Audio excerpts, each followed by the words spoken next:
Hello everyone and welcome to Werven's World and welcome to my tutorial series on Stellaris. Today I would like to answer the question whether it is worth it to have a lot of excess food on your planets to increase your growth. So before we can do that we need to understand the mechanics of food. So let's get into an example of planet Harpegnathus here. And we can see that we produce 4 excess food, and actually it's 4.1 excess food because we produce 8.8 and we consume 4.7. Why do we produce 8.8? Well, we can go to our surface here and we can see that we produce 4 plus 2 plus 2, which is 8, but we also get an empire bonus of plus 10% because I've researched genome mapping. So that makes us have 2.2 plus 2.2 plus 4.4 is 8.8, and from those 8.8 I consume 4.7. So the reason for that is normally you consume 1 food per population, but because of one of my ethics, here we go, collectivists, I consume 5% less food, which is basically 0.05 per population less.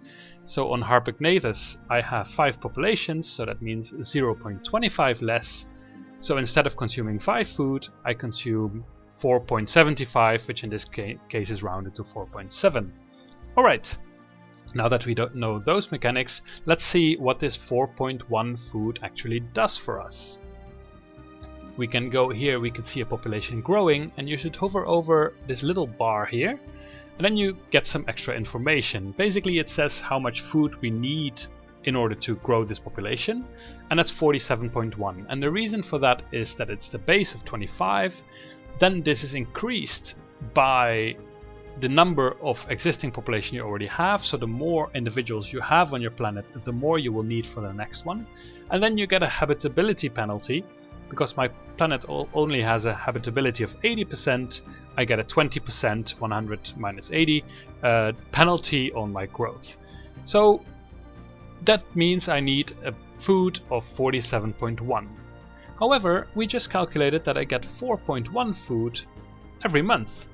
But here you can see that I only get 1.3 every month on this food level.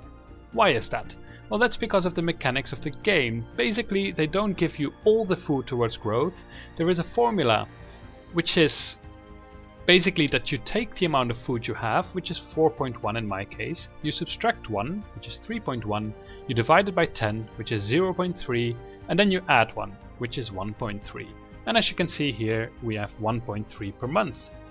We can take another example. We can go to Cataglyphis here, and we can see that it produces 7.7 each month, but it consumes 7.6. That means we have an excess of 0.1.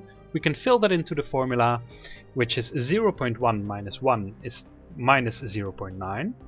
The minus 0.9 we divide by 10 to get minus 0.09, which is rounded basically to minus 0.1. Then we add 1 to that, so we get 0.9. And if we look here, that is exactly the growth we're going to get, plus 0.9 per month. So this makes us able to answer our question that we had, is it worth it to have a lot of food on your planet? Well, it's a bit of a trade-off. I mean, if you would have 11 excess food, that would be 11 minus 1 would be 10, divided by 10 is 1, plus 1 is 2. We would actually double our growth. However, that requires 11 food, and 11 food is not that easy to get. It requires a lot of minerals in order to build a lot of hydroponic farms. It really makes you focus on food, and in that time you could also be mining energy credits or science or minerals. So in that sense, it's not really worth to focus on food that much. That said, you should always have a little bit of a surplus, because once you get into the minus, you will always lose population. And in order to not have to micromanage all the time, it might be nice to have some excess food. In this case I have 4, which might be a bit much, but basically this means I can now leave this planet alone to grow a lot of population without me really having to look after it, because I know they'll have enough food. So with that, I hope you found this video useful. I hope you now understand how food works and if it will be important to you, and see you next time.